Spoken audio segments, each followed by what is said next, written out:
Assalamualaikum warahmatullahi wabarakatuh. Soalnya kalau nggak keras takutnya nguap-nguap di belakang ya. Ini terima kasih atas kesempatannya, Bib. Terima kasih sekali. Terima kasih juga untuk semuanya yang ada di sini. Ini kali saya pertama hadir di acara hebat seperti ini, acara besar bertemu dengan saudara-saudaraku semua. Tapi singkat cerita saja, mungkin kalau diikutin perjalanannya lumayan panjang. Saya pun di vlog saya tidak menceritakan secara detail karena panjang sekali menuju saya akhirnya ada di Islam saat ini. Tapi 4 tahun terakhir sebelum saya menjadi seorang Islam atau mualaf, itu saya melewati pergejolakan yang cukup dahsyat. Banyak hal dan pertanyaan, mungkin karena saya di TV sering bertemu dengan para ulama, jadi saya harus pilih satu yang kira-kira yang bisa membimbing dan bisa menjawab pertanyaan saya. Dan ada satu yang waktu itu benar-benar membuat saya itu kagum, yaitu Habib Utsman. Habib Utsman, saya sering bertemu dengan beliau. Dia tidak pernah melihat saya dari siapapun, tapi dia selalu rangkul saya dan dia selalu tanyakan apa kabar. Ya, itu tidak pernah berubah. Dan di situ Habib Utsman sudah mulai, saya sudah mulai tukeran nomor telepon dan mulai komunikasi dengan aktif. Ketika pada saat saya lagi haus pertanyaan dan ingin bertanya, Habib Utsman tidak pernah yang namanya tidak membalas sama sekali. Semua pertanyaan saya tentang Islam beliau jawab. Beliau jawab, habis itu saya nggak balas lagi. 4 hari, 5 hari baru saya tanya lagi. Begitu terus selama 4 tahun. Selama 4 tahun. Sampai pada akhirnya mungkin Allah sudah punya cerita untuk saya sendiri. Saya punya keluarga besar di mana orang tua saya semuanya 80%-nya Muslim, dan mereka semua sangat amat menyambut saya baik ketika saya sudah menjadi seorang Muslim. Dan sekarang ini saya memiliki banyak teman ketika saya tahu setelah saya syahadat. Tapi pada saat itu pun gak mudah karena saya cuman ngomong. Di Ramadan kemarin, biasanya kalau di Ramadan itu saya menghabiskan waktu untuk pasti bekerja di sahur atau buka puasa. Tapi saya cuman ngomong begini, dalam hati, ya Allah, kalau kau izinkan saya benar-benar khusyuk dan fokus pada saat di Ramadan ini, izinkan saya bekerjanya sebentar saja. Selebihnya biarkan saya fokus ibadahnya dari tarawih sampai yang harus saya lakukan sebagai seorang Muslim. Hampir saya berkarir dari tahun 97 sampai sekarang, semua kalimat yang saya ucapkan tepat Allah jawab. Saya hanya dikasih kerja 2 minggu. Selebihnya saya benar-benar dikasih fokus ibadah. Jadi ketika saya upload di sosial media, saya menjadi seorang Muslim, sebenarnya saya sudah duluan. Tapi saya baru upload dengan tujuan saya biar fokus ibadahnya. Karena kalau ketika itu upload, pemberitaan ramai, nanti diganggu dengan pemberitaan-pemberitaan, ya. Jadi saya mau fokusnya, ya Allah, saya mau fokus ibadah di Ramadan ini. Jadi Allah jawab itu semua, dan semua dari ridha Allah dikasih tanpa ada halangan satupun. Dan Masya Allahnya, saya berjalan pada saat itu, saya cuma bilang gini, pada saat saya mualaf, saya bilang sama Habib Utsman, Bib, saya sudah siap. Lalu Habib Utsman memilihkan saya hari yang baik, Ada 2 tanggal yang saya pilih, akhirnya salah satu tanggal itu yang saya pilih. Bahkan ketika saya memilih tanggal tersebut, satu pun dari tim manajemen saya nggak saya kasih tahu. Teman-teman sekitar saya, mereka hanya curiga saja, tapi mereka tidak tahu karena tidak ada statement dari mulut saya sudah muslim. Tapi pada saat itu, di hari itu, saya bawa manajer saya dan orang kantor saya itu untuk mendampingi saya untuk syahadat. Di rumahnya Habib Utsman, di tempat itu saya benar-benar khusyuk banget sesuai dengan apa yang saya kepingin. Saya ingin ya Allah menggunakan baju putih. Karena pada saat itu saya selalu ada aja ketika di satu kerjaan yang mengharuskan warna ini, tapi saya bilang ketika saya memutuskan saya syahadat, saya maunya menggunakan baju warna putih. Dan Habib Utsman memberikan saya waktu untuk saya maunya wangi bib. Setelah saya syahadat selesai, saya baru menangis karena semua yang saya ucapkan Allah jawab tanpa satupun yang meleset. Saya cuma bilang, perkataan saya ketika saya masuk Islam dan tidak ada embel-embel hati marah, kesal, benci dengan apapun yang terjadi sama saya sendiri. Tapi saya cuma bilang, ya Allah, saya ikhlas. Satu kata yang buat saya itu pendek, tapi kalau kita lakukan dengan baik, saya cuma ucap, ya Allah, saya ikhlas. Gak ada lagi hati saya marah, kesal, atau tidak percaya diri. Semuanya Allah mudahkan. Bahkan pada saat itu minim sekali yang tahu, hanya tim kecil saya. Di sini saya tetap, ini tempat pertama saya juga untuk saya datang bertemu dengan saudara-saudaraku di sini. Saya juga bawa abang di sebelah sana. Abang itu yang selalu mendampingi saya dari saya pertama kali menjadi seorang muslim. Beliau tidak pernah berhenti memantau dan terus mengajarkan saya sholat. Ketika saya 3 hari baru menjadi seorang muslim, abang tidak serumah dengan saya, tapi orang yang ngajarin saya di rumah saat sholat subuh, tahajud semua, tiba-tiba dia harus mudik. Bingung sholatnya sama siapa, atau namanya jadi bujangan lagi ya. Tinggal sendirian, gak ada siapa-siapa. Gimana ini ya Allah? Saya telepon Habib Utsman, Bib nih gimana? Buka YouTube, coba lihat di situ, atau Google. Bib udah umur 41 tahun nih Bib. Kayaknya daya ingat agak lemot. Bisa, pasti bisa. Karena pada saat saya mau sudah mau syahadat sama Habib, satu pertanyaan saya yang terlewatkan. Bib, tunggu dulu. Bagaimana saya sholatnya? Saya ingin sholat yang sempurna, bacaan yang sempurna. Semua Allah udah mau, kata Habib. Pasti Allah kasih jalan. Bener Bib, bener. Insya Allah jalan dan benar. Ketika saya 3 hari baru menjadi seorang muslim, saya ditinggal karena harus mudik. Lalu pada saat itu saya cuman bilang, ya Allah, ini kalau habis tidur terus kita bangun mau tahajud atau subuh, mata sepet banget ini ya Allah. Ini gimana nih, berat ya. Terus kena lampu. Saya mengandalkan daya ingat saya sendiri. Insya Allah pasti bisa.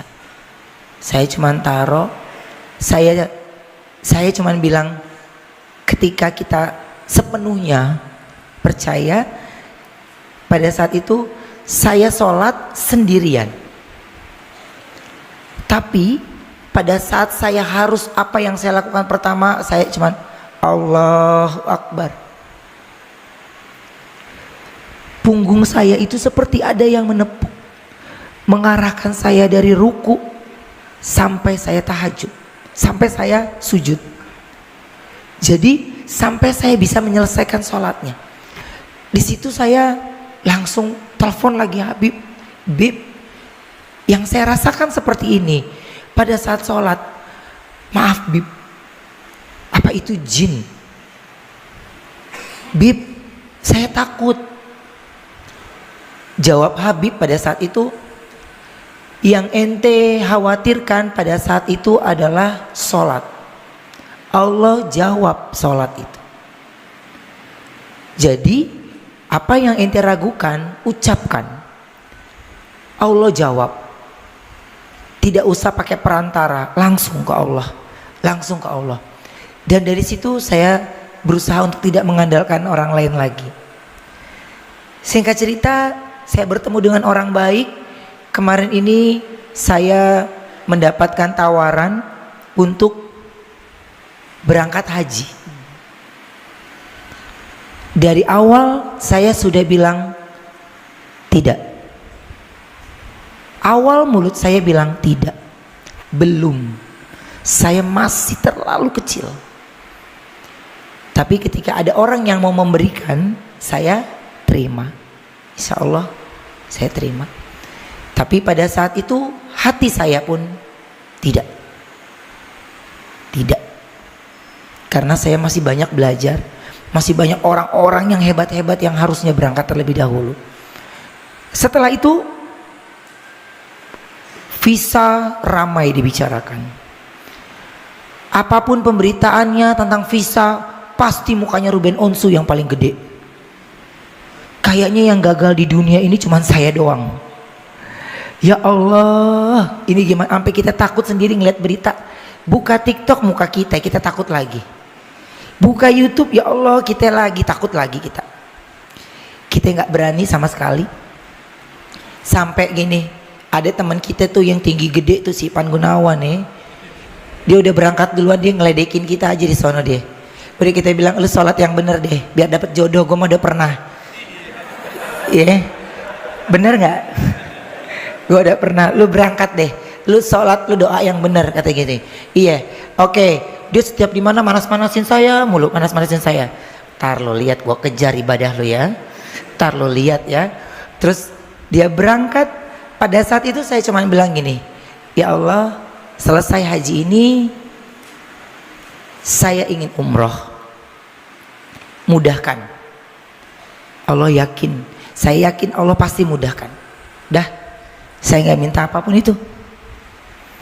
Jadi pada saat itu saya ucap, Ivan Gunawan pulang dari haji, saya orang pertama yang mau dia pamerin. Saya ladenin aja, saya temenin dia makan, temenin dia cerita, yang penting dia puas hati. Sampai akhirnya saya bilang, nanti ada kalanya kita pasti pergi berangkat bareng. Gue mau lihat lu sama gue yang paling banyak duduk siapa. Karena saya tahu dia kalau ada tiang seneng. Karena dia untuk nyender. Makanya saya seperjalanan saya sama dia itu ketika saya menjadi seorang mualaf, saya nggak kasih tahu dia. Ketika dia lagi bener-bener fokus ibadahnya, dia juga nggak kasih tahu saya banget, biasa aja. Sampai karena saya tahu emang dia adalah partner yang dipilih Allah kayaknya untuk berdampingan sama saya untuk keimanan saya lebih kuat lagi. Karena pada saat itu mau Idul Fitri saya bingung.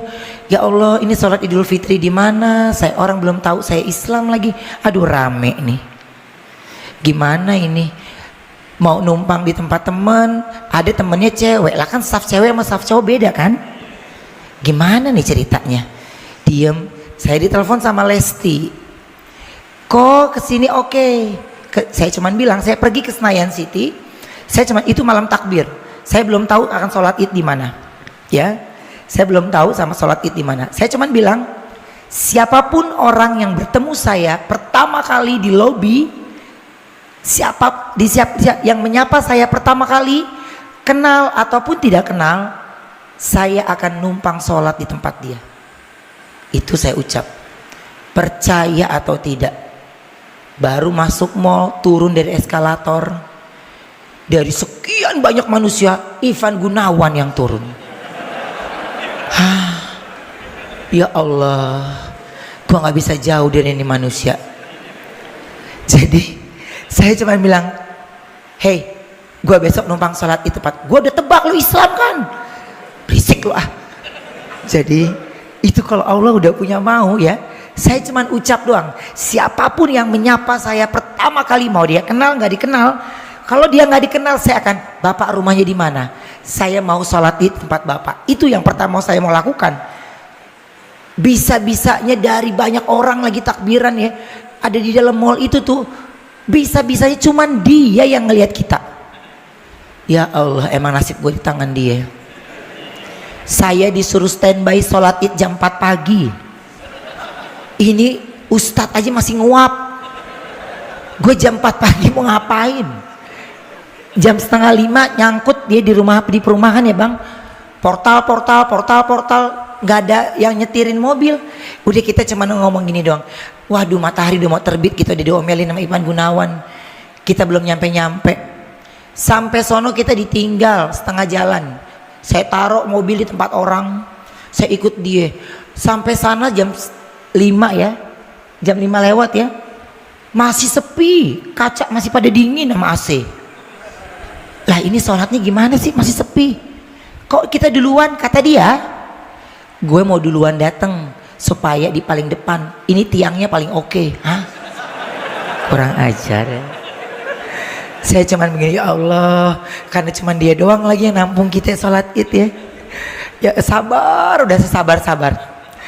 Jadi pada saat itu beliaulah yang terus mendampingi saya sampai akhirnya beliau meninggalkan beberapa pekerjaannya, dan apapun yang dia lakukan saya pun ikuti. Sampai kemarin akhirnya saya umroh. Saya berangkat dengan 17 orang. Karena itu sudah niat saya, ya Allah, dalam perjalanan saya ini ada 17 orang, di mana masing-masing ceritanya ada dalam perjalanan karir saya dan perjalanan saya menjadi seorang muslim. Saya berangkatkan, Allah izinkan, tapi banyak sekali kata-kata di kuping saya, wah ini susah loh, ini susah loh. Gak lah, sama Allah mah, kalau kita minta mah pasti dikabulkan. Amin ya. Ini kuping banyak, nanti begini loh, nanti begini. Saya banyak ditakut-takuti, Saya sholat lagi. Terus ada berangkat lagi, mau berangkat umroh. Kita ada sholat subuh dulu di bandara. Saya makin deg-degan. Akhirnya saya telepon travelnya pesawat jam 9. Saya subuhan di rumah aja. Saya mantapkan lagi dari rumah. Mantapkan lagi, berangkat.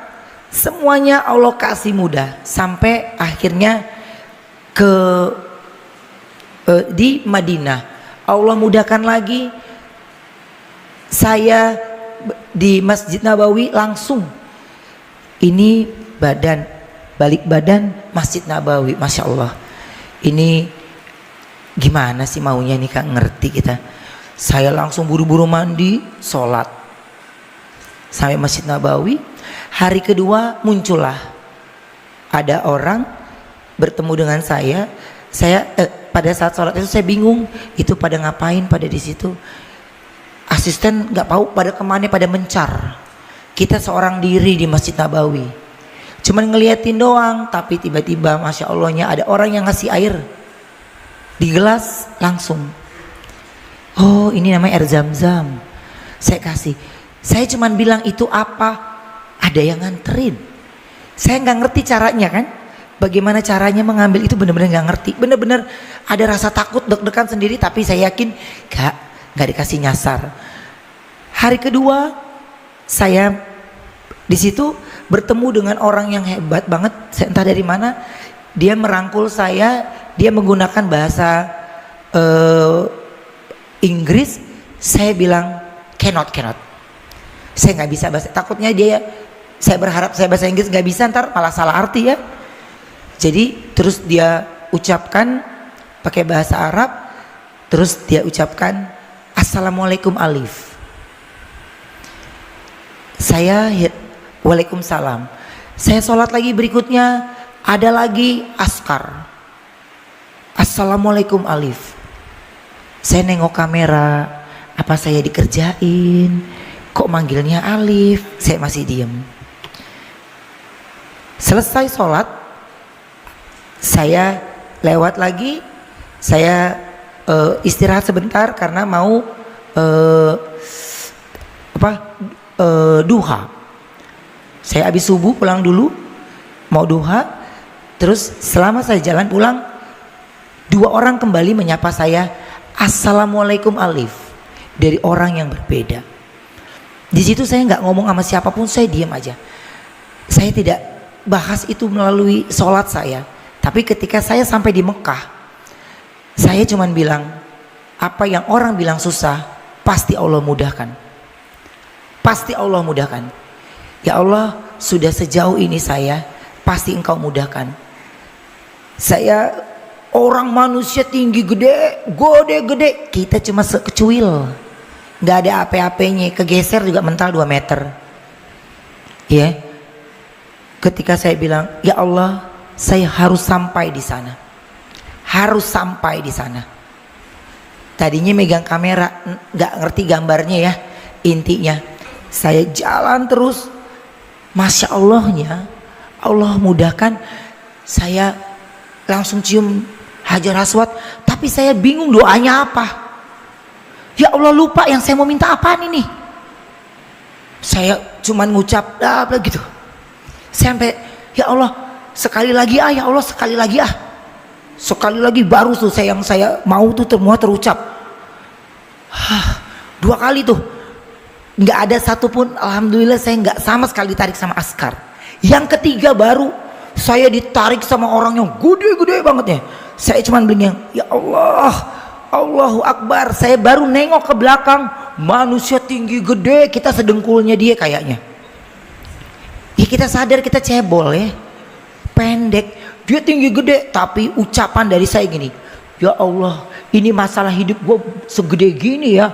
Bismillahirrahmanirrahim. Allahu Akbar. Saya pakai buak, saya masuk lagi buak, saya lewatin itu, alhamdulillahnya.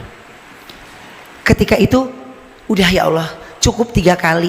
Saya nggak mau jadi manusia serakah. Saya bergeser, saya dibantu sama askar.